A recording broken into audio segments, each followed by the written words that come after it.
Hello and welcome to Podsongs, where we interview inspirational people in service to others as inspiration for a new song. Today, my guest and co-host is the musician, producer, composer, sound designer, and label manager, John Kunkel from the band New Division in Los Angeles. And his guest is Peter Rollins, Northern Irish writer, public speaker, philosopher, producer, and theologian.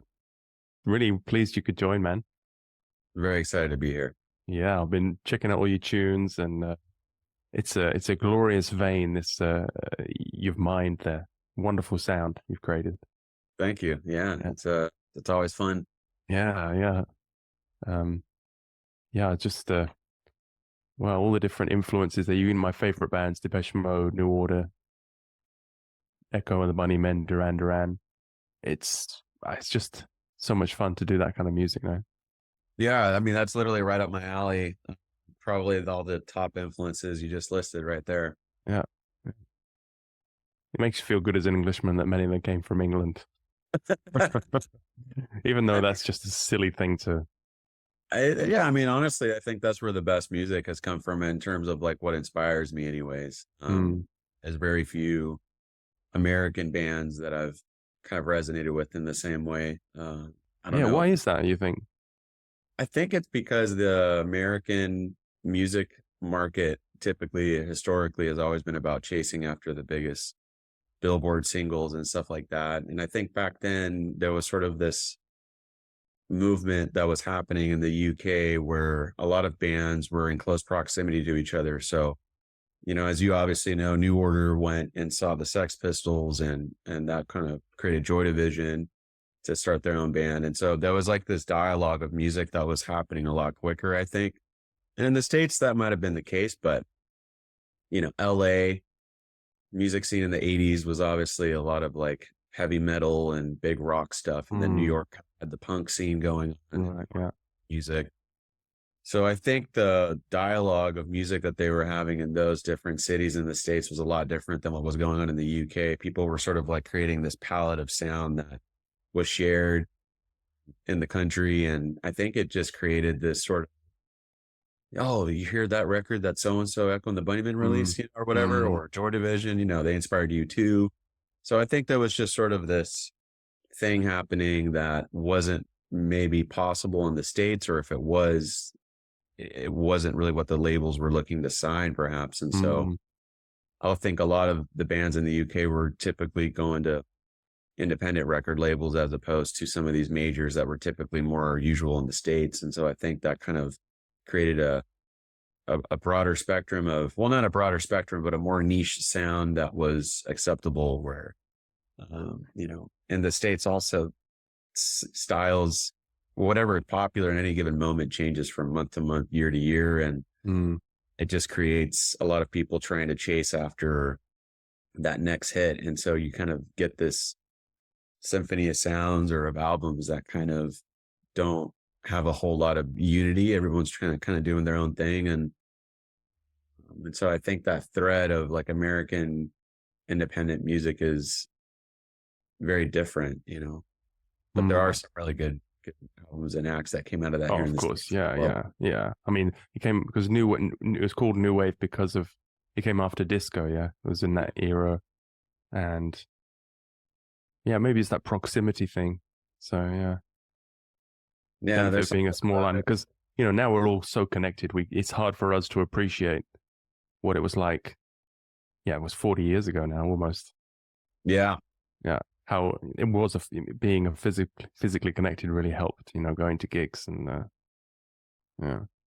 Yeah, it could also help that they're drinking the same water or something. I don't know, and there's something that's kind of giving them the same inspiration about the way music should be.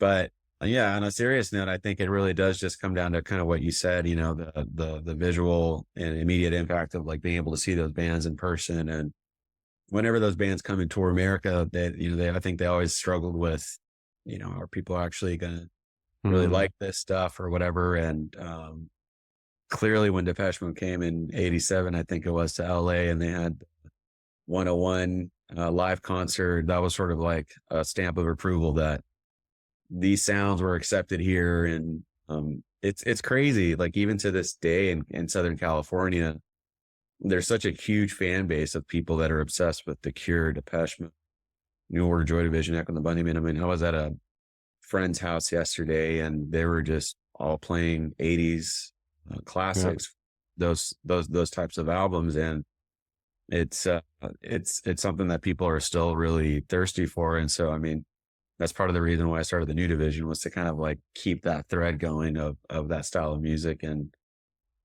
hopefully do it justice to this day. Well, you're doing a great job. I saw there's this YouTube channel, New Wave Retro, and they've got some really great sounds on there too. And you're one of the most popular bands on there. And yeah, Awesome. just reading all the comments, you've really tapped into a vein of fellow music fans, though.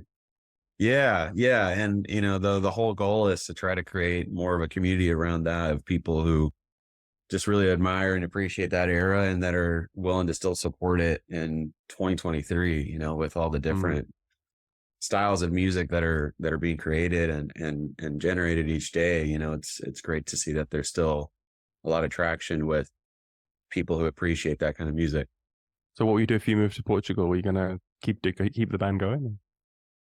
I mean, you know, I think we'd probably do more shows in Europe, so we'd have the guys come and fly out there more. You know, we played a lot in the States, so I think it'd be nice to relocate out there. But yeah, I think if anything, we'll still be doing music and making records, and yeah, just trying to see what else is possible outside of the States, because you know, being here, there isn't that much of an advantage, right, to making or anything. There isn't like a higher playing live. Yeah. So as long as I have my studio, a couple of guitars and a vocal mic, you know, I'm good to go, really. Yeah. I mean, I'm in the south of Italy and I do this podcast from here. Right. It's amazing. Yeah. I mean, I'm collaborating with all these bands from mostly Americans, but from all over the world. Yeah. We've got an Indian guy coming on as well. So yeah, we're getting 8 more Asian artists. Yeah. Because I want to do not just, it shouldn't just, because these days it's all about America, but it shouldn't be. It should be all Western music all the time. Yeah. So, but yeah, you can do it from here, you know, podcast mic, good Wi-Fi connection. Yeah. Good to go. So yeah. And, you know, there's certain advantages too. You know, in Europe, you can get vinyl printed quicker. There's a lot of advantages to setting your labels and stuff out there versus the States, where now here it can take 8 months to get a vinyl printed, you know, so it's a very competitive market in that sense. And, you know, it's also really competitive out here in the sense of like, even for the space of playing live and stuff like that, it can be very hard to secure deals with venues or festivals and stuff like that. So, we've seen a lot of support in Europe for our style of music and for bands like us. So I do see that being something that's not going to dilute anytime soon. It's just going to keep growing. And, you know, I think the challenge would be to sort of identify like where those pockets of fans are and, you know, and try to make an effort to go and play those cities. But for the most part, you can kind of just throw a dart on the map and you're probably going to land somewhere that's got people who love that kind of stuff. So, yeah. We had Blaine L. Reiniger come on the show. He's from Tuxedo Moon, San Francisco band from before I was born. Wow. Did you ever hear about them? They kind of emigrated to Brussels. They kind of got famous in San Francisco, but then they emigrated before they grew in the States, and they just became a European band. So, okay, yeah. No, I didn't know that. yeah. So he lives in Greece now, and back in Brussels in the 80s. Yeah, check them out. Tuxedo Moon, really good. Yeah, good sound. The name sounds really, really familiar. Yeah, they were kind of a cult underground band, and it was really great to work with them. Yeah, that's rad. What kind of music is it? I've forgotten, but I've forgotten the term again. Sorry, I've got a lot going on at the moment. I've also got a young child, as we were discussing earlier, and yeah, I've got so many brain cells. I hear that. Yeah. 100%. But you know, you're one of the hardest working musicians I've heard about. You wrote 150 songs for the last album, is that right? Like, Something like that. Yeah. Well, the way I write That's the it, most I've done in the whole. I haven't done that many episodes of Podsongs. yeah, the way I write is really based around getting ideas out, like a brain dump every day. Yeah, you go in at Whatever. 6 in the morning, is that right? Go to work. Stay at 6, sometimes work until 11. I mean, I don't want to put the image that I'm like a workaholic or anything, but I think it's really more about if I have an idea and I really want to get it out, then I'm to me, it's not really work. It's fun. It's Yeah. something I enjoy.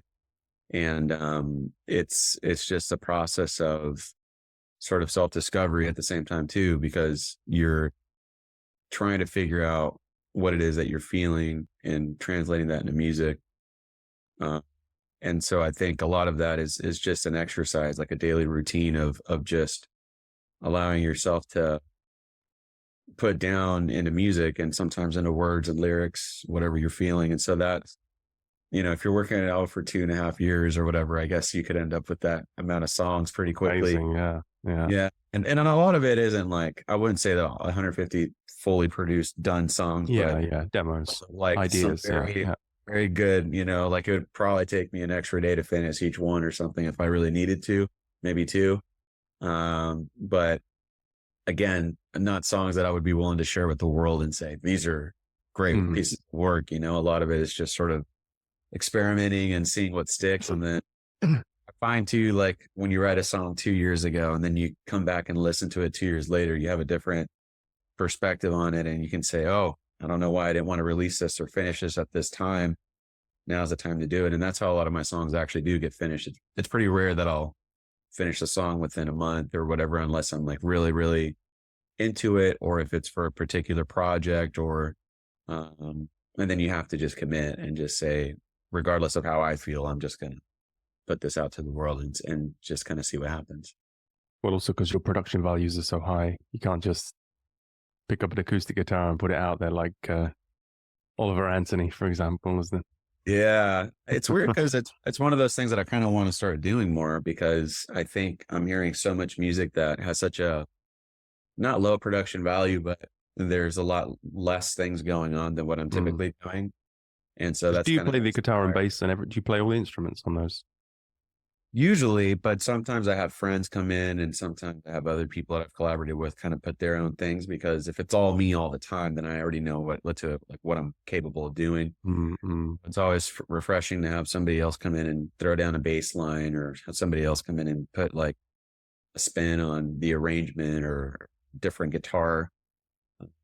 I have several friends that I just know what they could do to the track. And so I'll hit them up and say, hey, I'd love for you to do a guitar part, because the way you approach guitar is a lot different than I would. My guitar approach is very much like Noel Gallagher meets The Edge. And then I have some friends that do just completely different styles, and they can come up with really unique parts that I just would have never been able to come up with.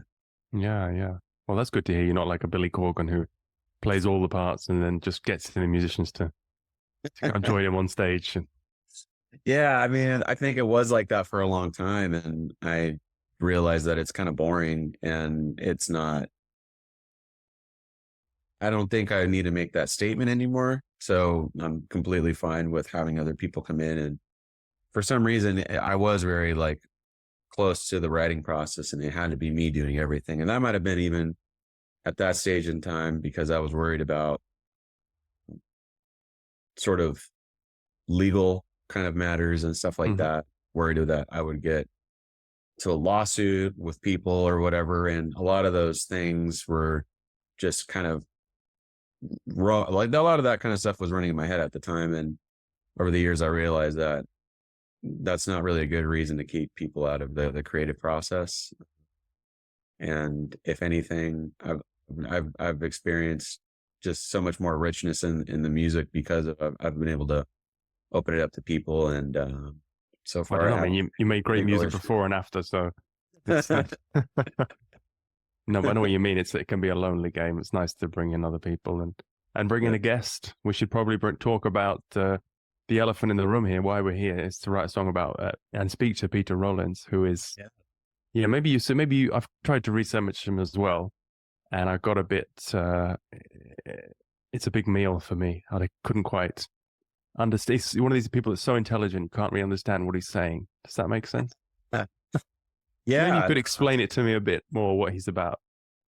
Yeah. So, Peter is the really deep thinker in, both philosophy and theology and probably other stuff that I'm not even aware of. But I got introduced to him years ago and met him at like a conference that was sort of like this platform where different religious groups would come in and just talk about faith and whatever. And so I thought that was really cool to be in an environment like that where there was just like this openness of beliefs, of just sort of like questioning predetermined ideologies and what have you. And Peter was one of I think, probably the main speaker there, as far as I recall. And he had just a really great way of telling stories, of describing religion, faith, God, and these very abstract, but also very relatable examples and terms. And I think that to me really spoke a lot because I was at a period in my life where I was involved in a community, like a faith community, but at the same time, very disenchanted with the way churches and faith and all that kind of stuff were being articulated in America and even throughout the world. I think it was very much a season of my life where I was having a lot of questions, and Peter, for the most part, seemed to really have like a very well crafted opinion on a lot of the things that I was questioning and wondering. And I found it very liberating to hear somebody who wasn't tied down to a systematic theology or belief or what have you, but was really inviting you to question literally everything about what you believe and why you believe it. And so I think his work is really intriguing to me because it sort of leaves you in a place where you don't have to be certain or right about everything all the time, which is sort of what I grew up with. Not saying that my parents or anyone else put that on me, but you sort of have this pressure, I think, especially in religious circles, to have the right answers and know the right thing. And you end up very confused when you're proposed and met with contrarian opinions or what have you. And you sort of have like this break from reality, like, oh my gosh, I'm wrong. Maybe what if I'm wrong about this? What if I'm wrong about that? And what I really resonated with Peter was his ability to sort of say, yeah, you might be wrong. And what are you going to do about it? And then, so I found that to be really inspiring. Mm-hmm. Yeah, we had Charles Eisenstein on the show a while back, and he's one of these people also very, very, very intelligent and thinks about things in a new way, but also hard to wrap your head around. So it's really great that you're interviewing him, because I wouldn't. You've had time to. Which one of his books have you connected with most? What can people read about if they want to? I think the one that people would probably enjoy the most, because it's probably the one that is most digestible, would be The Orthodox Heretic. It's really just a collection of short stories that are kind of like parables and allegories or whatever you want to call them to bigger ideas. Most of his other books that I've read are sort of like there's like a long thread narrative that is uniting the whole book. So it's a lot more kind of like reading philosophy and theology. The Orthodox Heretic, the cool thing about that book is that you're able to understand some of these more abstract and difficult concepts but they're presented in the form of like a short story or a parable. And they're really, really funny to read sometimes. Like I've literally just cracked up, just reading some of these, because the way Peter presents his ideas and, is really, it's really crazy. It's sort of like, I think he follows sort of this Irish theme of storytelling that is really just, not to say that like C.S. Lewis or Tolkien or any of those guys are Irish, but there is sort of like this way that I think that group of people can tell stories that I just feel like America just don't have the same way of doing that. And he always ends every story with like an explanation of what the story meant and sort of what the takeaway is. And um, it's really, really cool. So would you say, or is this me wanting to put him in a box? Is he like anti-organized religion, but believing in God, or is? I think that's my question that he might have to answer, because he definitely does have some radical ideas in terms of how we view God. I mean, even that question would probably be one that he might even say says more about you than about him. Yeah, that's what I'm saying. Is it me? I have to know, what is he, like an atheist? Like, because you have this Christopher Hitchens kind of character who, or, Richard Dawkins, they're easy to, yeah, for us, because everyone these days, the problem is with the media and it says more about us who we follow now and I'm with the atheist guy, or I'm with the, you know what I mean, people. mm-hmm. And you kind of borrow their ideas, and then you can use them in conversation when you're at dinner later, and then you sound more intelligent because you're articulating his ideas. But it sounds like that Peter's not going to give you the easy way out there. Yeah, I mean, I think Peter, the way he approaches religion and any sort of theological conversation is really about finding the contradictions and sort of exposing them, right? Taking them out of what he calls like virtual reality and into like the realness. And so I think his body of work, the way I've experienced it, is really about taking concepts of certainty, religion that, we kind of, if you're in those circles, you kind of take for granted, and sort of exposing that back to you in a way that, to me, gives you a deeper appreciation for, whatever sort of deity or higher being that you believe in. In the sense of being Christian, I think that his body of work is, it's all about Christianity to some extent, in the sense of like questioning, how churches and religion has sort of kept people within a mold by saying, you are Christian if you believe in these sort of principles and ideals. Right. Yeah. Sort of flips all of that on its head and presents you with a different sort of palette of belief that isn't rooted in, biblical certainty or in confessional certainty, right? A lot of people worry about life after death. He kind of has this idea that that's already happened. We are dead right now, and now we're living life. And so he has sort of this like Hegelian way of presenting opposing views and then finding sort of like this symmetry in the middle. That's really interesting. And so I think, and again, I could be completely wrong. I don't know if that's like the way he would see his work, but that's how I've experienced it. So it might be easy to get a straight answer for you then. How has reading his work changed your beliefs? Yeah, I think for me, it's opened up my views on how we think of God and what the role of the church is, what the role of Christianity is in people's lives. And I think for me, what that's done is it's opened my mind to different possibilities,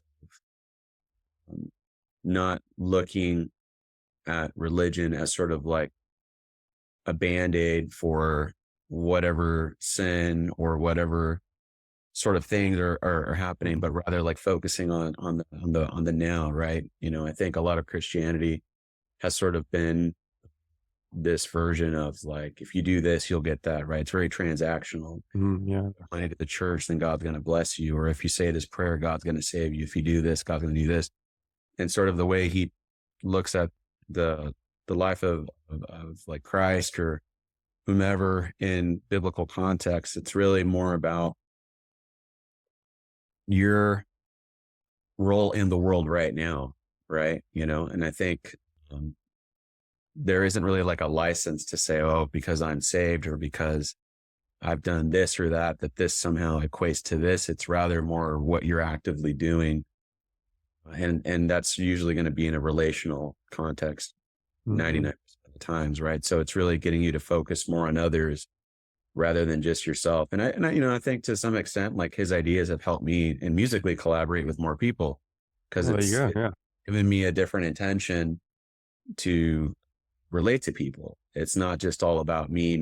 I'm doing all these songs and I'm building up my own profile, whatever. It really does get you outside of your own bubble and make you want to go out and connect with people. Being introverted myself, it can be difficult to do that, right? So it's very easy for me to spend 2 days in the studio all by myself, and I can be content and happy doing it. But what am I missing out on? Am I missing out on like interactions and relationships with other people? And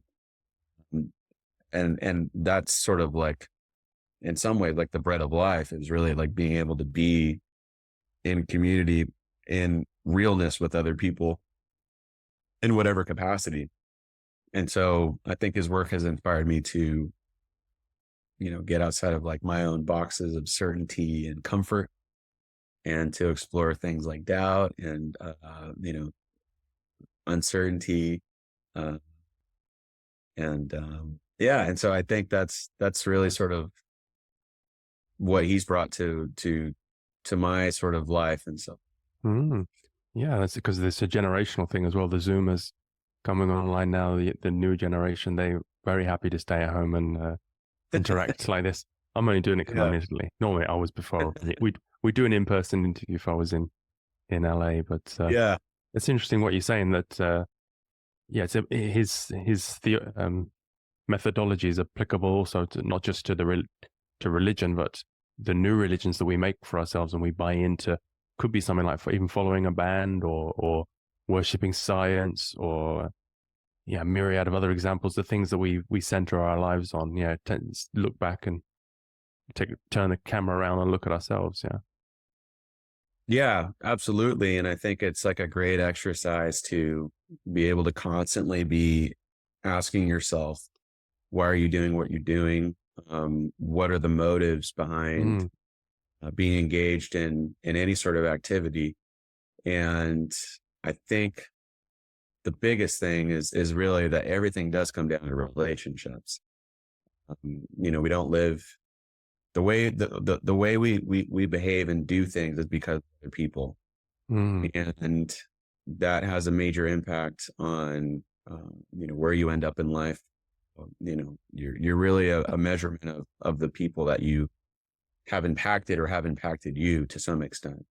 And so it definitely gives you a different perspective as far as like understanding where wholeness can come from. There's a lot of like theologians who have maybe spent their entire lives thinking of God in a very abstract, theological, systematic way and coming up with all these ideas. But if they didn't have a relationship, or if they didn't have relationships, then they're missing out a huge component of, what life could be. So.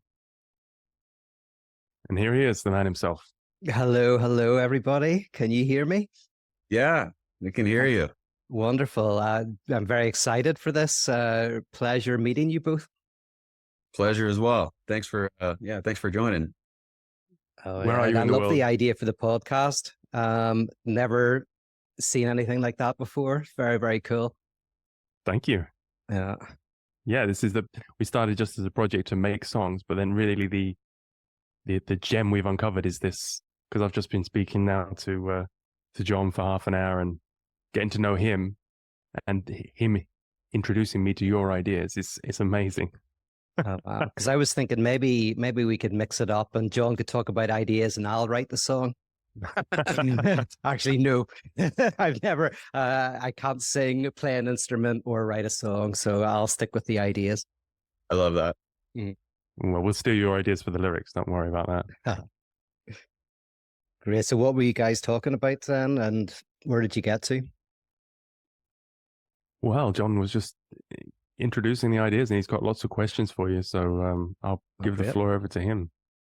Yeah. Well, first and foremost, I just wanted to say that this is like a dream come true, because I think I first got introduced to you back in around 2006 or 7 in Monterey, or I think it was in Monterey. There was like this convention that was going on that was kind of like inner denominational. And you were one of the speakers there, actually. I think you had just released How Not to Speak of God, which was a book that I read multiple times, which was really great. And I just loved your approach to storytelling, to the way that you would break down, I think, really complex ideas through parables. And that sort of led me on a journey to read some more of your books and stuff like that. And I've read about 5 of them. And then my wife and I got to see you in LA. I think it was at I think it's called like 3 Cloves or something like that. Oh yes, I used to do events in that place. That was a great club. And yeah, we'd have sometimes guests, and oh yeah, I love doing those. And you were at one of those? Yeah. You signed all the books for me and stuff, and it was such a great experience. And I was like, yeah. So I got to meet you twice, actually, I think, and so that was really cool. And that was such a great night. And I was always jealous because I'd always see that you were doing events in Ireland and stuff like that. So when I found out you had something going on in LA, it was super exciting. And is that where you're based at the moment, LA? Yes.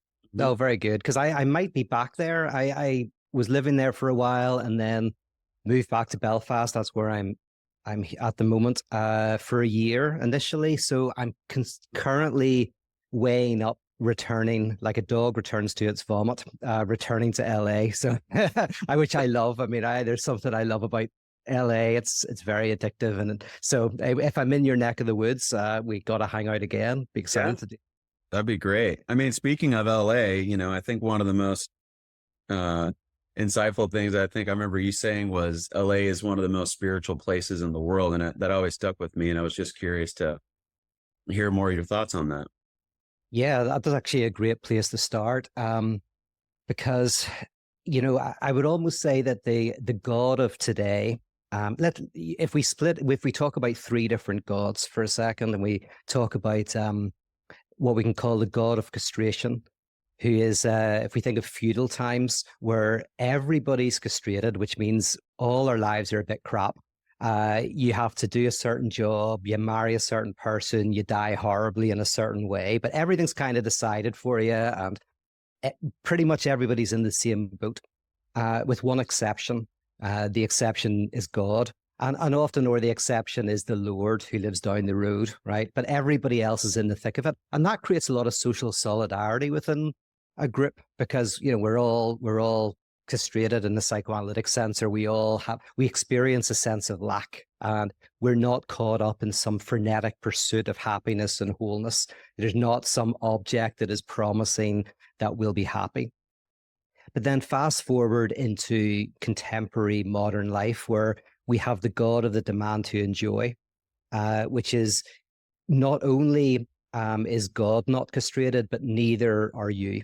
You can be whole and complete. You can be an entrepreneur of the self. You can seize the day. You can be whoever you want to be. You can. And so you have this message that is propagated everywhere that is basically, as I say, kind of a message of pure positivity, which creates all sorts of modern symptoms like fatigue and burnout and depression. We see ADHD, and I think we can even talk about autism within this frame in some sort of way. And so this God of the demand to enjoy, I would say the Mecca of that is Los Angeles, right? LA is everyone there is selling wholeness and happiness and completeness if you earn enough money. So it's basically commodity satisfaction, psychedelic enlightenment, sexual liberation. And in LA, all 3 are usually mixed together. So for example, sexual liberation is an interesting one of a lot of polyamory, of course, which is popular now increasingly all over the world. And the funny thing is, I'm kind of I think polyamory is quite interesting, but in the opposite way of LA. So in LA, you do polyamory potentially because one partner can't satisfy you completely. You get different things from different partners. And it's an attempt to answer the problem of monogamy, which is the lack of sexual relation. There's a problem with, as Lacan would say, there is no sexual relation. There's always a disconnect. Funnily enough, there's a great story I'll tell you. It's about this Irish guy who goes to LA, and he, gets in with one of these spiritual communities, and they're into veganism, they're into MDMA, they're into all this spiritual stuff. But one of the things they're really into is polyamory. And Seamus is blown away by this. Like, he's this farmer from Cork, right? So he's talking to them. He says, "What, you mean I can have a wife and a girlfriend?" And they're like, "Yeah." And he says, "Like, I have to go home and talk to my wife. I have to tell her all about this." So he goes off, and about 6 months later, he's back in the community. And somebody asks him, "Oh, did you ever talk to your wife about polyamory?" And he said, I did. And, she loved the idea. So, like, now I have a wife and a girlfriend. And they were all very happy, patting him on the back in a kind of patronizing way. And they said, "What's your favorite thing about it?" And he says, "Oh, it's brilliant." He says, "Now I can tell my wife that I'm with my girlfriend, and I can tell my girlfriend I'm with my wife, and I can finally be left alone." Right? Now, that, I think, is the positive dimension of polyamory. And I actually know some people who that's the dimension they like, is precisely to create a space away from the demand of the other to enjoy. But in short, LA, you have this Mecca of wholeness and completeness, the tyranny of happiness. And the annoying thing in LA is you have to kind of be happy. You go to a party, and in the past, you go to the party, you pretend to be happy, but you go into the bathroom and then you can have a wee cry or something. So you have like a private place for unhappiness. But if you go to an LA party, you go into the bathroom and they're all taking cocaine or like ketamine, right? There's nowhere to escape. There's nowhere to be unhappy. So this pure demand to enjoy, and I call this religious because religion, in one sense, and in a simplified sense, I think is always promising wholeness and completeness, certainty and satisfaction in some kind of way. And I think that there is something destructive about that promise. There's something about your body of work that I've always found really intriguing, which is essentially this idea that, we're after idols, we're after making, we are really great at crafting gods or crafting these sacred objects of desire. And I've always found that to be very true, especially in LA. LA is one of those weird cities where you're literally surrounded by people, but you're also so isolated from everybody because it's either distance or it's either traffic or what have you. And I've just always found that, there's like this thing that, like you said, everyone is chasing after, sort of these different things that they're going for, whether it's career, whether it's some sort of, object that they're trying to get at, but, they're always experiencing pain. Like, what is your thought in terms of, do people come out of that experience, like those painful experiences and, sort of like, what does that relay back to them? Yeah, well, I mean, this is one of the reasons why I lived in LA, actually, because the message of "I want to free you from the tyranny of happiness" is one where people intuitively got it. Like, if I said that, people would often laugh in a kind of knowing way. And it's just a comment. It's kind of a very Kierkegaardian comment, to be honest. But it's like, you're in despair. You just don't know you're in despair. And this notion of always trying to find a thing that will work, this becomes exhausting. This is why I think fatigue and burnout, one of the reasons is, like, we don't know the virtue of laziness. We don't have any more the kind of the virtue of pure negativity. And as you know, my work is very connected to this idea of the negative, which we'll come back to in a second. So there is this demand, the superegoic injunction to enjoy. It used to be the superego was kind of, you should be nicer to your mum. Now the superego is, you should be having more sex, right? You should be hanging out with more people. Fear of missing out, basically, right? That's a superegoic injunction. And this is actually, funnily enough, a type of repetition of the Oedipus complex, where the structure is, you've got the mother, you've got Oedipus, and you've got the father, who is a prohibition. And in Freudian sense, Oedipus breaks the prohibition, gets the mother, sleeps with the mother, and it's a disaster, right? And if someone wants a basic understanding of that, they can think of this in terms of the Freudian answer to fulfill your dreams. And Freud would say, yes, fulfill your dreams so that you can realize the abject horror of your dreams, right? Getting your dreams is like sleeping with your mother, which is a very shocking thing to say, because the mother can be a representative of returning to the womb, of being at the breast, that fantasy of like there was this primordial unity before we were separated from the mother other, right? That's called the incest taboo, which every society has, because it's basically the separation of the infant from private enjoyment into substitutionary enjoyment. And this is what Adam and Eve is about. You've got Adam and Eve, you've got the piece of fruit, and you've got a prohibition. Adam and Eve break through the prohibition, eat the piece of fruit, which says you shall be like God, right? You shall lack the lack, you shall be whole and complete. They do that, and it's a disaster. The superego is the serpent who's making the demand, enjoy, eat the fruit, be whole and complete. And it's an absolute disaster. This also, by the way, is my problem with mental health today. A lot of mental health is about how to integrate you better into your relationships, how to integrate you better into your job, how to integrate. And so even jobs are like, they'll have meditation rooms or like sleep capsules, or like in the old days, you did a job and then you left, went home, and you had a drink and you hated your job. Now you don't just have to have a job, you have to like it, right? You have to wear the t-shirt and go on their corporate retreat, right? Again, there's no place. The alienation is inside you as well. Like when Zizek uses the example of the traditional parent who, if their child says, you have to go and see Granny, and the child says, I don't want to see Granny. And the traditional parent will say, hey, get your coat, get in the car, you're seeing Granny. Whereas the modern parent will sit their little child down and say, oh, you don't want to hurt your granny. You know, you really want to do the right thing, and da da da da da. And Zizek says, this is even worse, because not only do you have to do it, you have to like it, right? In the past, you could create a fortress of resistance within you, but now it's and so that's what work is doing. It's like you're alienated, but you have to actually enjoy. You have to countersign your alienation. It's really annoying. Anyway, I'm waffling. I don't know if any of that makes sense. No, I think that's great. And I think that's sort of like a hallmark of like American culture, is sort of this idea of like this endless pursuit of happiness, right? And to a large extent, that's sort of what can create more and more dissatisfaction over time. And, you know, yes.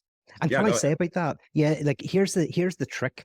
And this is what Todd McGowan would say in his great book, Capitalism and Desire, but is that actually consciously we think we want the end of sacrifice. So like we might play the lottery because we want to win all this money and retire, or we're thinking about when we finish work, one day we'll get a little house by the beach, right? So capitalism has as part of it a fantasy of some sort of sacrifice and of the difficulty of work and all of that. But the trick is actually that's what makes life enjoyable, is sacrifice. Now, so what, you know, that's why, you know, you love a kid in a sense. So one says you've done all the sacrifice already, is it? And by the child comes along, there's like love and sacrifice are so intertwined. And that's why in Ireland, you buy rounds of drinks. Every culture has gift economies where you give something without return. If everything was pure economy, society breaks down. You have to. And I had an American friend came to Ireland. He didn't understand this. And so he was always getting drinks bought for him. And he was like, the Irish are the nicest people. And I had to tell him, listen, Irish people will always buy you a drink, but you have to buy it back. And you can't ask them. You can't say, here, can I buy you a drink? Because they'll go, no, I'll buy you. You have to just buy it. And he couldn't understand the grammar of pints, right? There's a whole sophisticated grammar of who buys the drink and when. And if you're an American and come to Ireland, you can't understand it.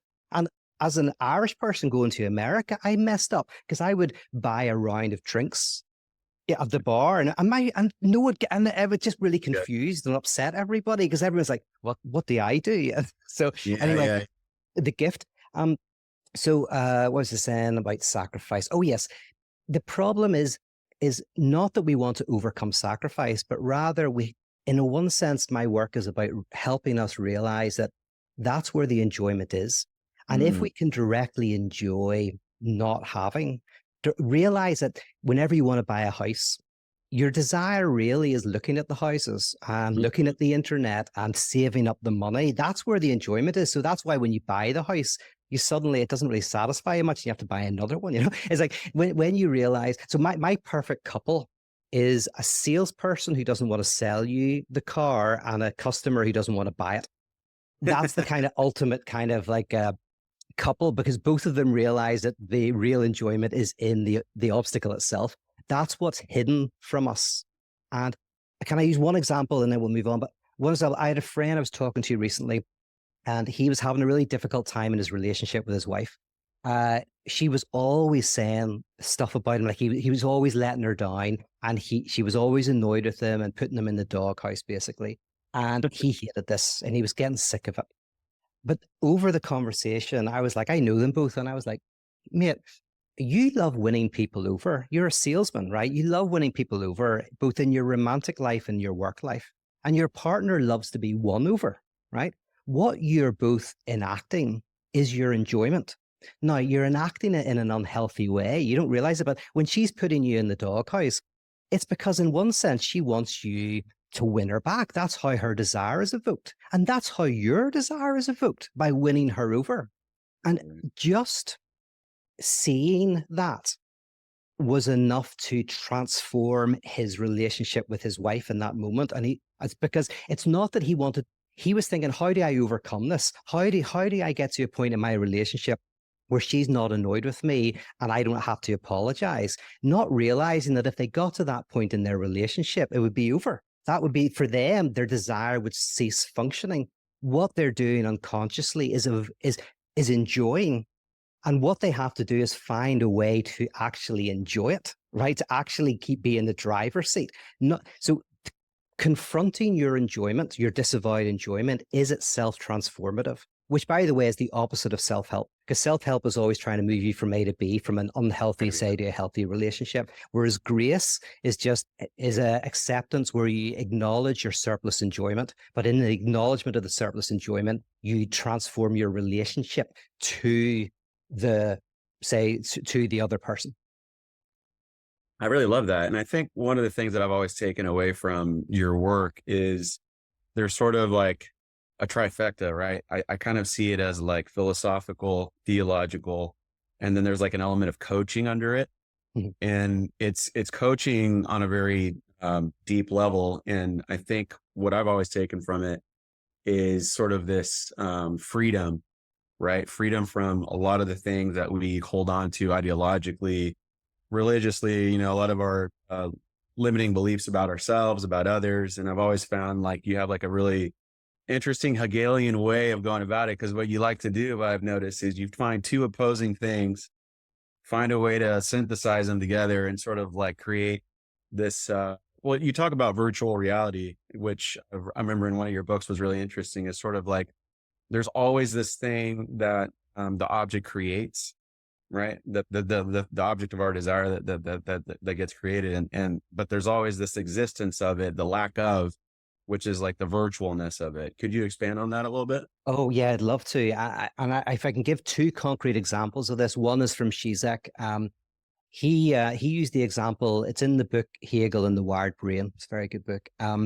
He says, like, he went to see a movie, and the movie was based on a novel.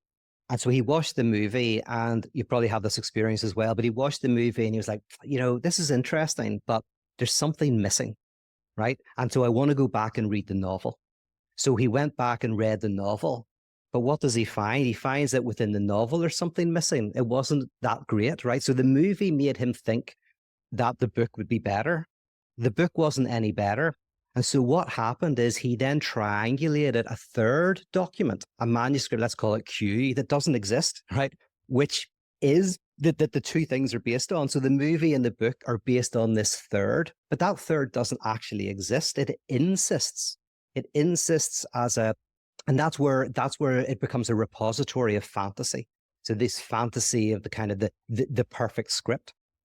That's the unconscious in a way. So this is different from the Jungian unconscious, which is substantive. It's different from neurobiological understanding of the unconscious as, just purely kind of neurological processes. The unconscious is a virtual reality, a kind of not being or nothing, but a nothing that is always attached to being. And I'll give one more clinical example of this, because I think this can help us understand what trauma means. And then from this, we can understand why. What I'm trying to do here is to help us understand what Lacan calls object A, which is that we're drawn by some object that will make us whole and complete, that doesn't actually ever exist, right? So, and then how do we remain, revolve around this fictional object, but don't fall into the trap of thinking that it ever exists or we'll ever get it, right? So how can we enjoy our dissatisfaction? So the example is this: a guy, he's in therapy, he's having trouble in his relationship, and there's some sexual issues. And he talks about, well, give us an early sexual experience you had. And so he talks about when he was 15 years old, he was at this bus stop, and there were these girls at the bus stop, and they were laughing, right? Giggling and laughing and looking over at him. And he felt really embarrassed, and he didn't know what they were saying, but he thought it was directed at him. And so he walked home, felt embarrassed, but also found this very intoxicating, even was turned on by this humiliation, right? So then he connected it with an early memory. And the early memory was his older sister. He would annoy his older sister, knock on the door. And so sometimes the sister would bring him in, and her and her friends would kind of giggle and laugh and ask embarrassing questions, right? Now, for Freud, there's a thing called Das Ding, and Das Ding is the unknown dimension of the other. So an infant encounters early on in the parents this unknown dimension. Why do they desire me? What do they want of me? What are they thinking? That's the Das Ding, the unknown dimension of the other's desire. So this guy, he experiences at 15 years old, this Das Ding, this like, there's something these girls are getting out of me. They're extracting enjoyment from me, but I don't know what it is. And then he looks back in his past to try to find an answer, right? And you go, oh, here's the answer. The answer is when he was a child, his first maybe experience of Das Ding that he remembers is with his sister. His sister and her friends were extracting desire, and he doesn't know what it is. What is it that they wanted? But what you've got here is that's not an answer. That's just a redoubling, right? You've got this unknown dimension that you experience at 15, connected to an unknown dimension that you experienced maybe when, an 8-year-old or whatever. And that points to a third, which is what is the desire of the other? What do they want of me? And you start to fantasize what the other wants of me. And that's really what sexual fantasies are. They're not what you desire. They're how you think the other desires you, right? You stage an answer to that question. But the truth is, there is no answer to the question, right? The other, you don't know what the other desires, and neither do they. And, as you probably know, the famous Hegelian quote, the mysteries of the Egyptians were mysteries to the Egyptians as well, right? Yeah. If I hear the inner thoughts of a person, I still don't know what they desire, because their inner thoughts, they don't know what they desire either. Yeah. That's really object great. A. Sorry, that's just my way of trying to say that we are haunted by the notion of something that is a perfection that we're driven to have, but it's a virtual reality that can never be grasped. Love that. You've obviously had you spent time in LA and stuff, and you've also worked on a few films out there. Tell us a little bit about those experiences, and was there any sort of philosophical unveiling through that process for you as well? Yeah, no, that's very exciting. I kind of slowly got into filmmaking. Funnily enough, not because of LA. Everyone will think, oh, it's because you're in LA, but it's actually based in Northern Ireland. But we started with making some short films, and we made a documentary, low budget documentary called A Guide to Making Love. And I think I want to write a book called that, because I love the title, A Guide to Making Love, because it's kind of like an instruction manual of how we create desire. And in a way, whenever you think of a chaperone, this is a problem today, and this is a great LA insight, I think, is right. When you have a society where there's no prohibition, no obstacle in terms of sexuality, what you don't get an explosion of sexuality. You get a kind of a retreat from sexuality. You'll see increasingly asexuality, increasingly traumatized sexuality. This is what Lacan meant when he turned Sartre on his head, and Sartre was quoting Dostoevsky, but when Sartre, in his famous essay, Existentialism is a Humanism, he said, if God is dead, everything is permissible. And that's the basis of existentialism, which is, if there's no objective morality, then we choose morality. And then Lacan turned it around and said, if God is dead, then nothing is permissible, right? And you go, what does Lacan mean? And in a sense, what Lacan means is that you need something to fight against. It's not that you need a God to obey or no God. It's that you kind of need a God to disobey. You need obstacles. That's why in America, they created a technology in the 20th century to help young people have sex, which is the purity ring, right? So in a crisis in American culture, you have a prohibition. You put a ring on to say you're not going to have sex.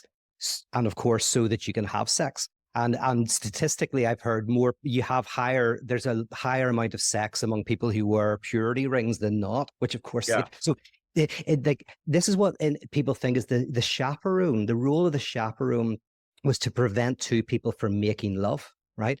But the role of the chaperone was to help two people make love, because by putting a chaperone between two people, they started to fantasize what they could do if the chaperone wasn't there to stop them. So so two people didn't make love traditionally. The chaperone was the one who made love, and the chaperone made love by being the obstacle, right, that generated the desire.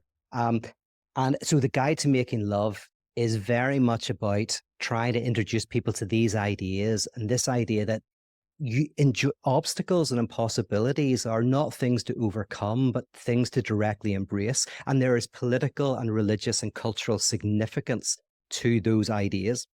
And if I say one more thing on that, it's like you take the typical hysteric and the typical obsessive, right? The typical hysteric desires what is under threat of being taken away.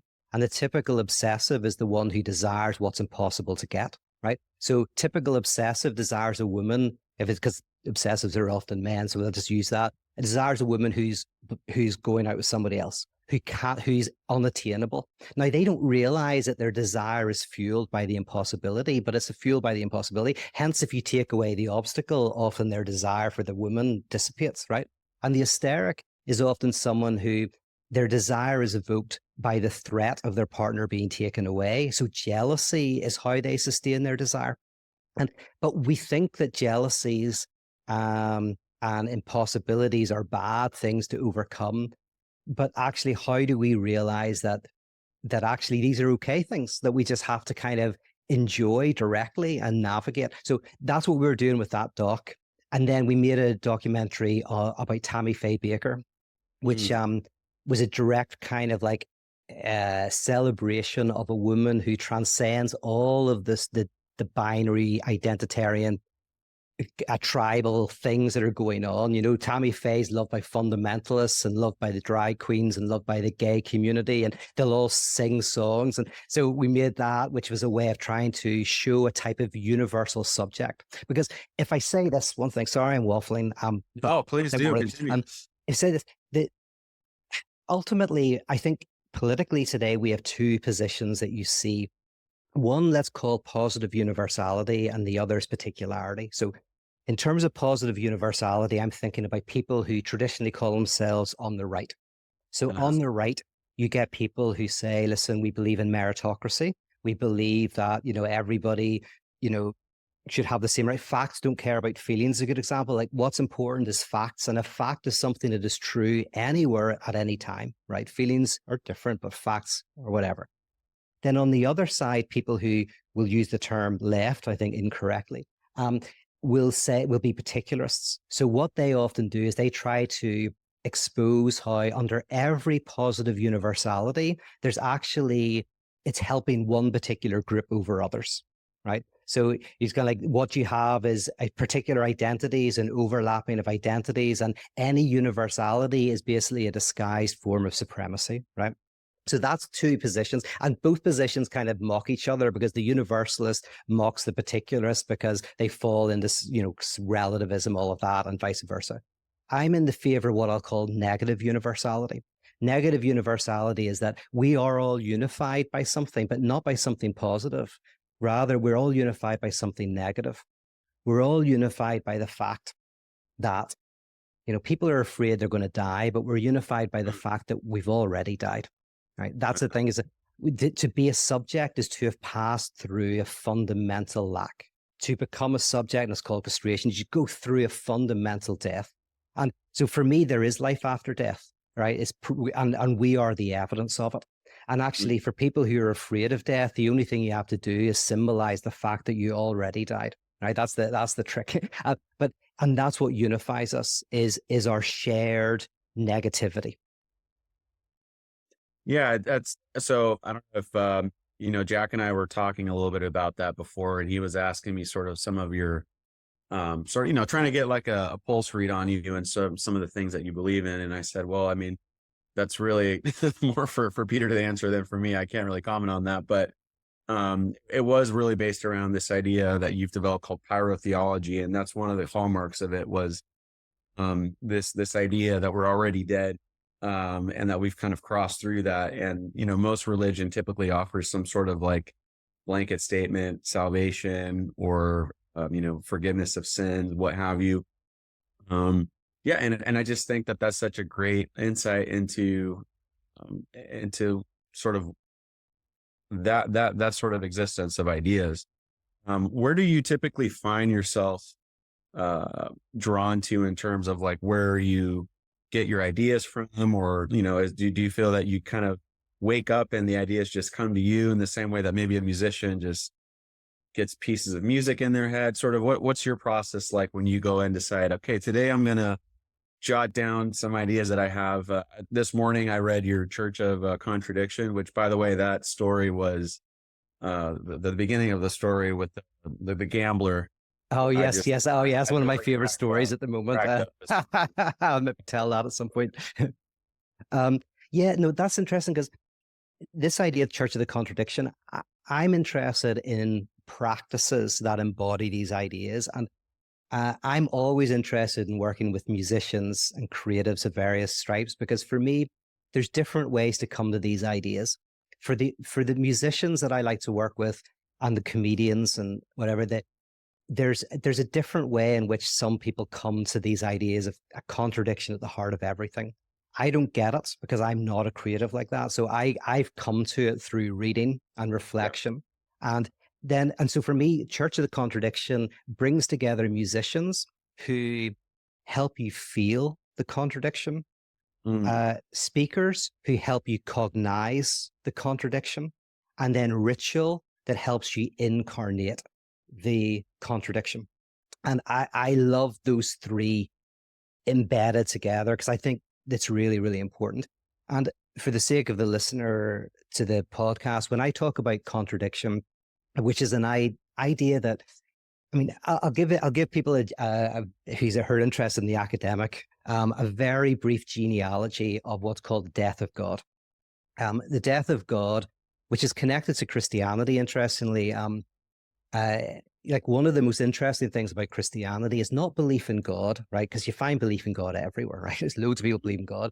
What was quite interesting was belief in the death of God, right? That's a very interesting thing.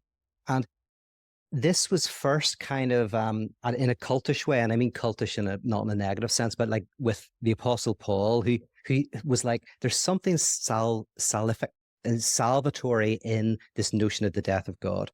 And then Luther, he kind of developed a theology of it. Then Hegel raised it to the dignity of philosophy. Then after that came Nietzsche, who then preached it as an existential event we all have to pass through. And then I would say Freud and Lacan developed the technology of the death of God, right? So that's my genealogy in a nutshell. And by death of God, what I mean by that it means that there is an asymmetry or contradiction at the heart of everything. And there's different names for this in different regions of thought. So in biology, the name for it is evolution, right? The non-at-oneness of biological organisms that creates complexity.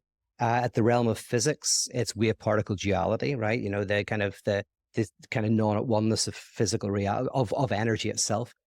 In politics, it's called democracy, the non-at-oneness of the social body that generates civilization. At the level of mathematics is Gödel's incompleteness theorem, the fact that true statements can't be proved within mathematics. There's kind of like, I would read that in a radical way.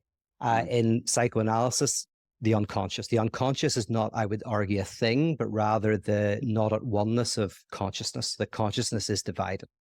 All of these are different ways of describing the fact that right at the heart of reality itself, there is a type of rupture. And the result of that means that any philosophy, religion, political system that promises wholeness and completeness, that promises some heavenly peace, is ultimately reactionary. It's reactionary. It's going to cause violence, scapegoating, because you always have to find a reason why it's not working. So you have to blame somebody. It causes depression. It causes melancholy. All of these symptoms that arise out of this idea of a oneness or a wholeness. The Church of the Contradiction is about helping people experience, understand, and incarnate their own contradictions, the contradictions that they are. But yes, you come to it. I don't know, the way you come to it is through some sort of musical inspiration. That fascinates me. The people I work with in Belfast who do this poetically, who do this musically, whereas I had to read Hegel. I love that. Kind of riffing off of that, you know, one of the hot topics right now is AI. And I mean, do you see AI as sort of like this desire for this ultimate answer and wholeness to humanity? What are your, I mean, I don't know how much you've experienced or participated with AI at all, if any, but sort of what are your views or what are your thoughts on sort of like where we're heading with all of that? And is there ultimately some kind of question that humanity's trying to answer with that? Yeah, no, it's a fascinating issue. And like there's two things. One that's not very sexy at the moment, interestingly, which is singularity. So there's AI and there's singularity. And AI is kind of the less interesting of the two, because AI is separate from us, right? It's something that we use and whatever. But singularity is the idea that we'll be able to directly connect things to our brains and be able to communicate just experiences and thoughts without the mediation of language, and create a type of, interestingly, collective unconscious. And people like Elon Musk are working on these Neuralink and all of that. So they're two forms of technology that we need to wrestle with, right? AI, as I say, which is out there, and singularity, which is potentially in there. I mean, there's so much to say, because like this potentially is the subject of the moment. The funny thing is, if AI, like if contradiction is woven into everything, then what you could say is that reality, the stuff that's around us, tables and chairs and computers, there is an asymmetry in that, and that's explained by physics, right? That's kind of, there's all of these kind of, say, superpositioning and quantum effects that are going on, right? And we're made of that. So our bodies are experiencing that contradiction. Then in terms of, so there's being, next there's life.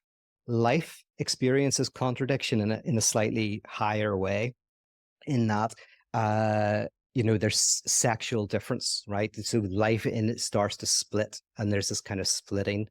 And then you go from life to self-consciousness, and then we go into gender, which is the kind of the contradiction at the level of subjectivity, right?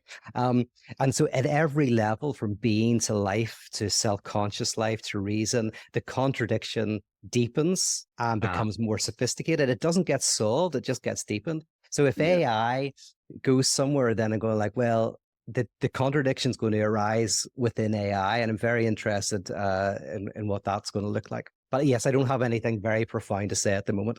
No, I mean, it was interesting because I remember reading, I don't know if it was a true story or not, but there was like this pastor that generated a sermon, went to the pulpit and preached it, and everybody was like, oh, that was amazing. And I think later he revealed this was actually AI generated. Yeah. And so I just found that to be really interesting in terms of what people are willing to hold on to, right? Whether it's fabricated, whether it's AI generated, what have you. And I just found that to be like, there's more, there's something under there, right? In terms of like what it's the human desire for something being met with something artificial, I guess. At the moment, I mean, I'll tell you the main thing at the moment is, and we can talk about whether AI will be able to do this, but there's like I can't remember the philosopher who said that wine tastes better when someone else paid for it. I can't remember who it was, right? But AI cannot tell the difference between two bottles of wine that are identical, but one was stolen and one wasn't, right? The AI can't tell the difference between those two things. That's kind of in a way saying that AI does not have an unconscious, right? Also, as Zizek famously says, there's a line in a movie where a guy asks, "Can I have coffee without milk?" And the woman says, "I'm sorry, we don't have any milk. Can you have coffee without cream?" Right? Now, a computer can't tell the difference between coffee without milk and coffee without cream, right? But a human can, and a human can in this sense that I might have not, some person that I loved who I'm not with. They're with somebody else. I can never be with them. And I'm not with them. And then compare myself to them never having been in my life. And I'm not with them, right? They're identical, but they're not. Right. And and there's an alternative possible universe in my head where we are together. But that is kind of this kind of interesting fantasy. All of this to say, I'm very interested in the unconscious and these elements of what it is to be human, which is not at the level of what can be articulated, but at the level of nothing. So, for example, again, AI doesn't know when to not answer a question. But anyway, there's lots of things I could say about that. I mean, there's a lot of like Heidegger talks a lot about that kind of stuff, right? In terms of sort of like being one with the world and what does it mean to be human and stuff like that. So it kind of seems like there's a conversation there, but I don't want to get. Can I say one thing on that? That's very good because I always like Gabriel Marcel, French existentialist, and he answered the question: will machines ever be like us? And in a kind of very Heideggerian way, he said yes, but he said yes because not because machines are becoming more human, but because we treat ourselves like machines. And Heidegger's basic insight when he talks about the technological worldview, he talked about, he saw this, he's like, the technological vision is a vision in which we look at everything in a kind of utilitarian way. As a kind of, we look at a waterfall in terms of energy, we look at a forest in terms of wood to burn or whatever. And so for Heidegger, we're already doomed. He saw it all. He saw where technology was going right at the beginning. He said, because we've lost the ability to look at a forest in a different, as you say, in a different kind of way. So there is a sense in which there, again, Heidegger, I think, is an interesting thinker to go like, is there a technological way in which we perceive the world? And we've been doing it for the last, few hundred years.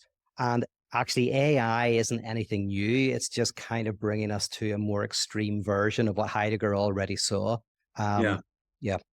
Utility trying to create something for resource purposes and control, and there's all kinds of stuff you can unbox with that. So since we only have a few minutes left, I mean, I just kind of wanted to ask you, like, what are some of your favorite music artists? What kind of music are you listening to these days? What are you into?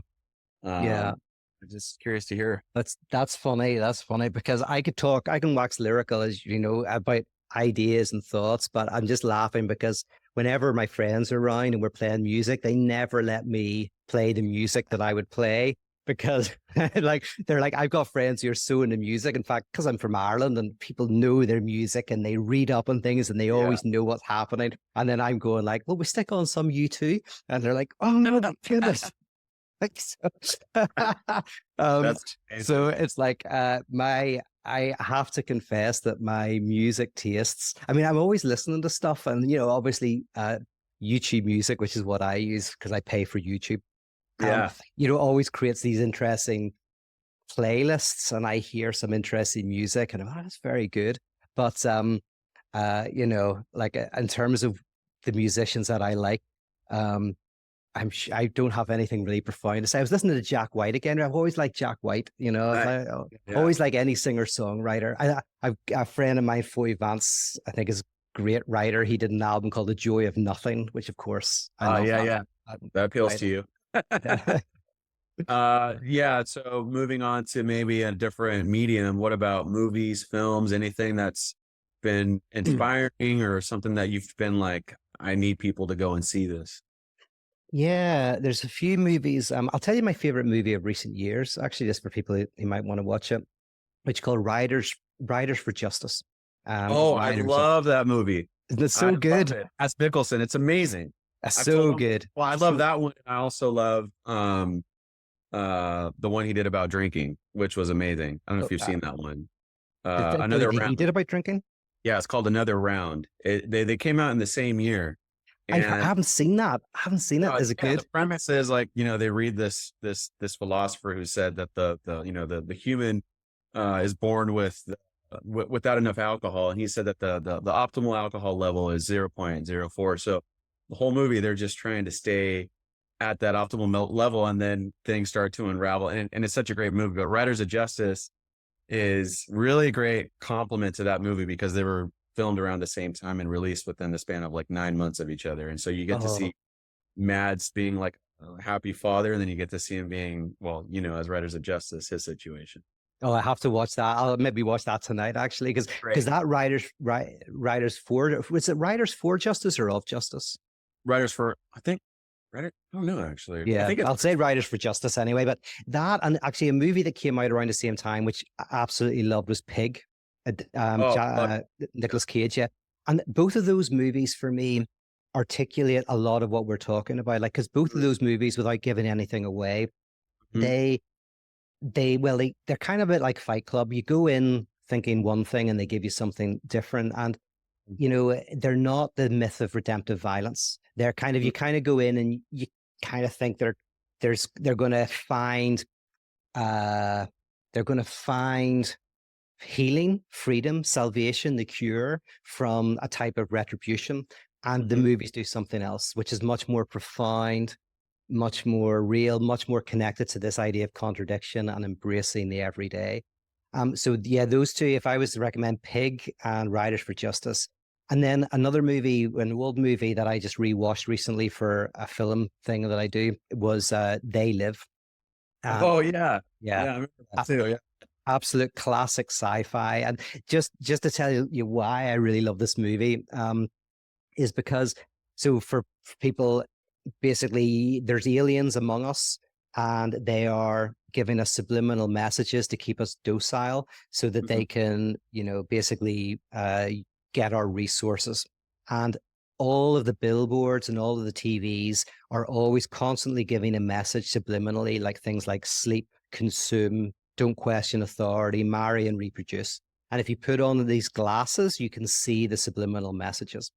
And this movie, I think, is a brilliant articulation of ideology and how it functions. And what I was talking, I mentioned grace very, very subtly earlier there, but the idea that, we think we want, like, to go on holiday. So all these billboards saying, go on holiday, make money, get these things. We think we want all of that. But actually what we want is to not get them. That keeps our desire alive. That keeps, but we don't see that truth. We don't see that we get enjoyment through suffering. A person gets enjoyment through their bad relationship, right? They're getting something out of it. They're getting some enjoyment out of thinking someone's trying to break into the house every night, right? But once you encounter your disavowed enjoyment, that's what frees you from ideology. And I'll just tell one story that I think gets this, from Alenka Sapancic's book, What is Sex? Where she says this guy comes home from work, type of arrogant guy, turns on the TV and there's adverts. And he says to his wife, here, get me a drink before it starts. And he's waiting, looking at the adverts on TV. His wife gets him a drink. Then he says, get me another drink. It's about to start. And then she gets him another drink. And he goes, listen, get me another drink. It's about to start. And then she says, get your own drink. You think I'm just here to serve you? And then he turns to her and says, there we go. It started. Right. And so the whole point of the joke is you think he's waiting for the, sports game to start, but he's actually really waiting for his wife to start arguing with him. Right. Now, what he doesn't realize is he thinks he's a passive recipient of the argument, but actually he's evoking the argument. He's an active participant in the argument. Right. In psychoanalysis, the whole point is that you actually confront the enjoyment that you are disavowing. Do you think so? I had this in therapy where I said, I was in a heroin relationship. I was just addicted to the highs. And I did Lacanian analysis where they hardly say anything. But the analyst said, or the lows. And suddenly I was confronted with the fact that I was enjoying the lows in the relationship. I got something, just like the gambler gets more out of the losses. I was getting something out of the lows. So That's why I like They Live. I think it's a very good articulation of how ideology functions. Probably inspired the Truman Show a little bit. Oh yeah, that's another great one. I need to rewatch that movie. Yeah. I just saw it like probably 2 weeks ago and I forgot. Just there's so much like great material just from like, you know, all kinds of stuff. Other question I had was, what living people are you inspired by these days? Writers, authors, could be chefs even, I don't know. Yeah, just curious to hear your thoughts. Oh yeah, that's a great question. So in terms of thinkers, I've been very influenced by Slavoj Žižek. He continues to be, I think, a great writer. Todd McGowan, Richard Boothby are all people who, I read and get inspiration from. There's actually a comedian from Northern Ireland called Paul Curry. I don't know if he's got much stuff online, but he is a brilliant comedian of the absurd. So I'll throw him in as a local who I really like. I'll definitely have to check him out. Awesome. Jack, do we still have more time or? Yeah, I think we do. I mean, we've got to talk about this song as well. How? Yeah. So tell me about what you're doing. A good guess when I got to pay a good full page of notes. So you've already written lyrics, huh? Nah. Is that what you've been doing? You've been writing while we've been talking? Well, it's in the moment. Yeah. Yeah. Oh, yeah. It's in the moment. You write in the moments, the song. Well, because you have such good turns of phrase, it's help when you have a literate guest, it makes a big difference because you can just, if you pick out the words to rhyme, you've got such wonderful turn of phrase. Oh, thank you. I should have used the word orange more. I should have really tried to really get you stuck. I could tell that story, but I the story from you mentioned, because this is a story that I think gets to the heart of what pyrotheology is. People are going, what is church government? What is pyrotheology? The story is of this guy called Seamus from Ireland, and he loses his job, and he's terrified that he's going to lose his house. He doesn't have any money, but he's a very pious man. So he puts his hands together and he prays and he goes, God, I really need help here. And he hears a voice from heaven, and God says, Seamus, sell everything you have, take the money and go to Vegas. Seamus is confused, but he's a pious man. He's heard the voice of God. He does it, sells everything he has. He goes to Vegas. He looks up to heaven. He says, God, what do I do? God says, Seamus, you go into the first casino you find. You sit down, you play a one-handed poker, right? So Seamus goes in, gets the chips, sits down. Sitting down, playing Texas Hold'em. He gets dealt 7-2 off, and he's about to fold. He hears a voice from heaven saying, Seamus, go all in. All in, all in. So he pushes all his money in. 3 people follow him. They turn over their cards. There's a pair of queens. There's an ace jack. There's a pair of tens. It's like, I'm never going to win. But the flop comes. He hits a 7. The turn, he hits another 7, and then he hits a 2, and he gets, full house. Whoa, my goodness. He says, I don't believe it. And then he hears a voice from heaven, and he says, God says, Seamus, take all that money. You go and you do one hand of blackjack. So he goes, one hand of blackjack. So put all your money in. He puts all his money in. He gets dealt 16. He's about to stick. He hears the voice from God saying, hit. So he hits, he gets an ace. 17. He's about to stick. God says, hit. He gets 2. So he's 19. He's like, no. He's about to stick. God says, hit again. He gets another 2. 21. He wins. And he's like, I don't believe it. And again, he hears the voice from heaven. God says, now, Seamus, take all that money. You go to roulette and you put it all on the number 7. Now, at this stage, there's loads of people watching him. People are like gathered together. He goes to the roulette table. He puts all the money on 7. The ball's rolling, bouncing. And then it hits it, and it hits 7. And everybody cheers. And Seamus looks up to heaven and says, God, I don't believe it. And then he hears the voice of God one last time. And God says, I don't believe it either. You're the luckiest motherfucker I've ever met. Right? Like, in other words, the mystic is the one who thinks that I don't know, but God knows, right? That's the mystical notion, epistemological unknowing, that I don't know what ultimate reality is, but there is an ultimate reality that I don't know. But ontological unknowing is the idea that reality itself doesn't know. The absolute has spontaneity and novelty woven into it. So there's a sense in which our anxiety and unknowing is actually a reflection of a reality that is in being itself. This is what we can call the hysterical God. This is what we can call the divided absolute. This is basically going, you need to embrace this unknowing dimension. There is a fundamental freedom within everything, right? Mm-hmm. Within everything. And I'll say this then, when you go to analysis, you might go to analysis because you're grinding your teeth or whatever, you've got a symptom, and then it's a compromise formation. A symptom is a compromise formation. It's because you want to shout at your partner, but you also want to keep your mouth shut because you don't want them to break up with you. And so the symptom is a compromise formation in which you're biting your jaw.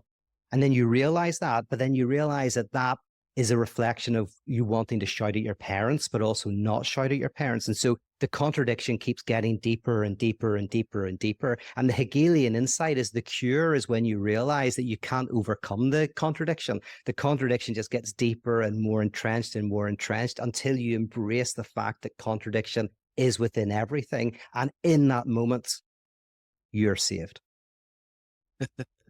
I'm so glad you shared that because, I didn't want to give it away, obviously, and I wouldn't have been able to tell the story as well as you. But yeah, Jack, that's essentially what I was trying to tell you earlier. That's beautiful. No, but yeah, well, I just want to thank you so much for, being able to join us with this. And, where can people find your work? And also, are there any works that, whether it be YouTube, books, podcasts that you'd want to, for where people can find you? Yeah, so there's loads of stuff online. YouTube's a good spot. There's stuff there, Instagram, I put up stuff. So there's loads of material people can find. And I do have a podcast that we have not done for a while called The Fundamentalists. Me and one really close friend of mine, Elliot Morgan, comedian. And we're starting that up again. So I'm excited about that. So yeah, plenty of stuff out there. And of course, I do have a Patreon where people support me, but and I do courses there and we do communities and hangouts. But that's for if people are really into this stuff. They say there's thousands of hours of free material that you can find online. Yeah, one of the coolest ones that I did was the Atheism for Lent, which was really great. So yeah, definitely check out Peter Rollins' website, peterrollins.com, correct? Oh, yep. Yeah. Tons of resources, really great stuff. For any fans of the New Division, our band, if this is something that remotely resonates with you, I highly recommend you go and check it out. Some really great material. It's weird because a lot of the music that I write, a lot of people have always commented on the religious aspect of it. And I've always tried to be as de-religious as possible with whatever I write, because, there's a certain point where it can turn into worship music. And that's not really the vision that I set out to create for myself in terms of music, but rather more so in a Depeche Mode manner, talk about religion and sort of like an observatory or observable kind of, this is what I see it as, and these are the effects and ramifications and stuff like that.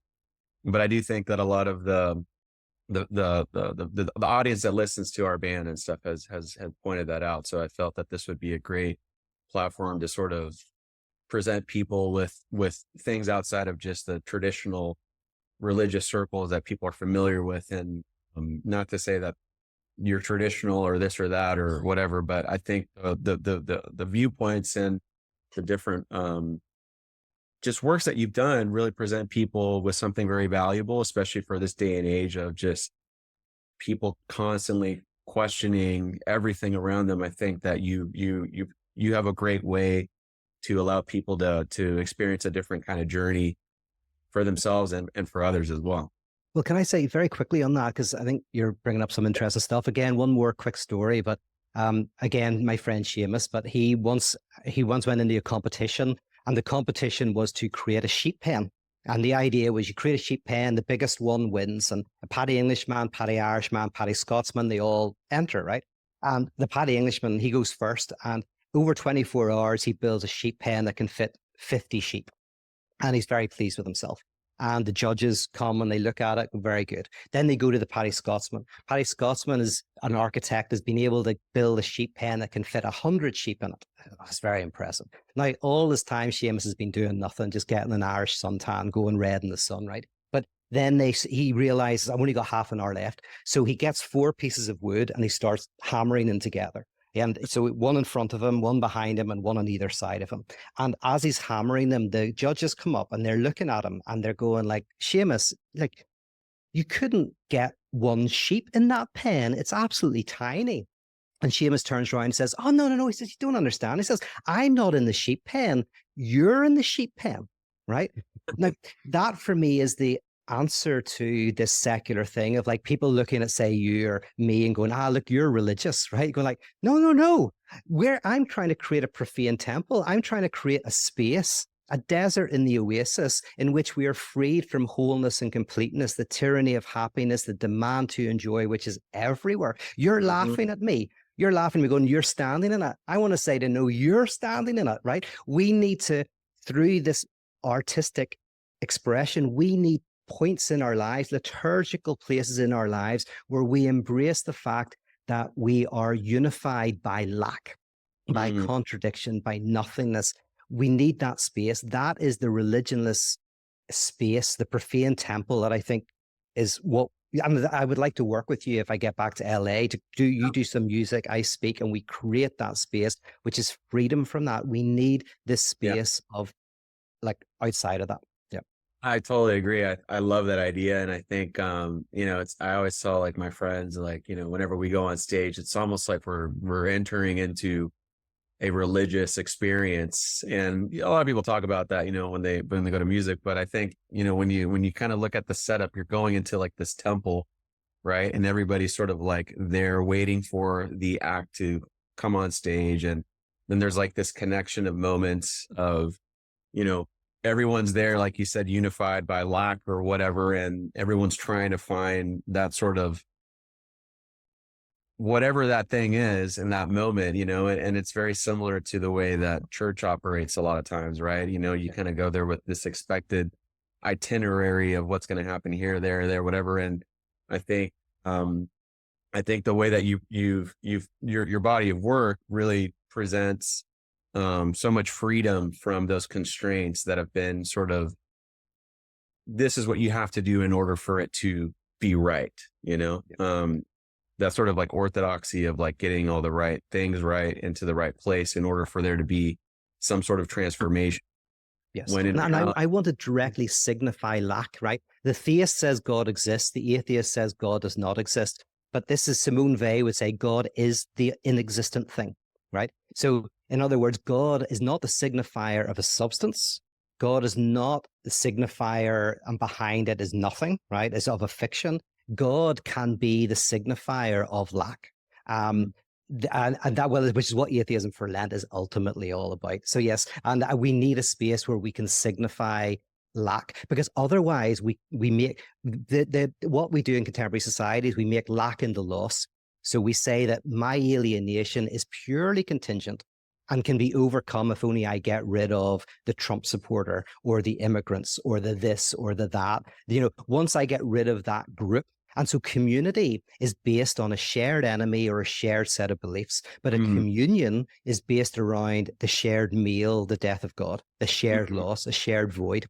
So, and I believe that we need to have communions, which is a meal around a shared lack, a shared loss, realizing that, which is always the reactionary move, is to make lack into loss and then say, if we can get rid of the Jewish community or the conservative or whatever, then that loss will be dissipated.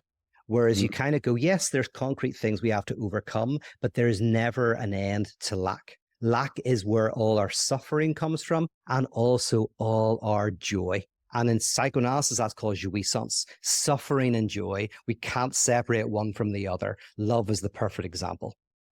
No, I love that. And so often, we're taught that we need to be avoiding pain, avoiding all those different things that ultimately unlock what you're talking about. Right. And so anyways, I'm really grateful for you. I'm grateful for Jack and also for Jack for taking notes, because I have not been taking as many notes. This is going to be really great for lyrical content later, hopefully. Fantastic. That's wonderful. Listen, I've had a ball. This has been a real blast. And yeah, John, I would love to in LA figure out a way for us to, do something together. I think that'd be really fun. I'd love that. Yeah, definitely. Let's keep in touch. And yeah, I'd love to do something like that. Fantastic. All right. Well, I'll stay on for a bit with John to talk about the song. I don't know how we're going to condense this down into 3 minutes, but okay. So do I leave then? I just say goodbye. Yeah, this is your subtle exit. Okay. Thanks, guys. Now talk about the lack of you. Right. Yeah, there you go. Thanks a lot. Awesome. Well, that went pretty. Yeah. Wow. What a great guy. I really enjoyed that. I really got an education there. Yeah, that's one of the things I was saying is like, he just has a great way of like, just, obviously it's very dense sometimes because there's just so much, like concepts and, but I think I really love it when he tells those like stories and stuff like that, because he gets like a really cool point across, and they're usually pretty funny. Yeah, it reminds me of the Bible, of like allegory and parables and stuff. He actually had a thing called Pints and Parables, where they would meet at bars and they would do kind of like an event sort of to what he was talking about. But yeah, Pints and Parables, I was like, that's such a great name. You could always do. I heard he had this membership idea, so you apply and you get a card that says you're not a member of pyrotherapy for his Patreons. Yeah, you could do something you could do something like that for the New Division fan club that you're not. I need to now. I need to take some notes. Our Bandcamp subscribers. Yeah, that's awesome. Well, I mean, as far as like the song and stuff, like I have a bunch of ideas that I've been working on melodically. So if you do, what DAW do you work in? Pro Tools. Sorry, Adam. Yeah, no, Logic. Oh, okay. Well, it wouldn't really matter too much because I guess I can always exchange stems or whatever with you as well. But yeah, stems is best. Yeah. You obviously know what's worked well in the past for you. Yeah, so yeah. So you have about 20 ideas already.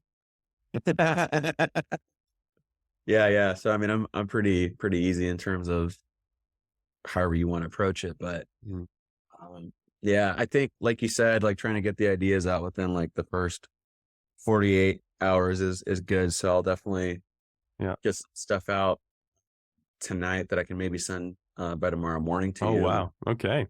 It's like I said, I got a lot of material that I've started, not finished, and then sometimes I just like to go in just blank slate and see what happens, and that usually gives some pretty fun results too. So yeah, well, I enjoy the lyrical part mostly as well. So great, okay, great, because that's my least favorite part. All right, this is probably if the match made it. Yeah, if Peter was still on, he'd find some some way to make that like philosophically profound. And then our desire. Yeah. I feel like he's still. I'm going to be trying to talk like him for. I think I need to read the book. Yeah. Good luck. He's got so many years of practice on it at this point. Yeah. And he had quoted so many. He's like a philosophy professor, and he has all these beautiful terms on cue. So I can use some of them. Oh yeah, I mean, he's literally is like a PhD and taught at forget what university for years. So he's definitely like professor, and those guys just have the quotes like they do. They have that all the time. I couldn't write it down fast enough. So it's probably like equated to us knowing lyrics off the top of our head. You know what I mean? Yeah.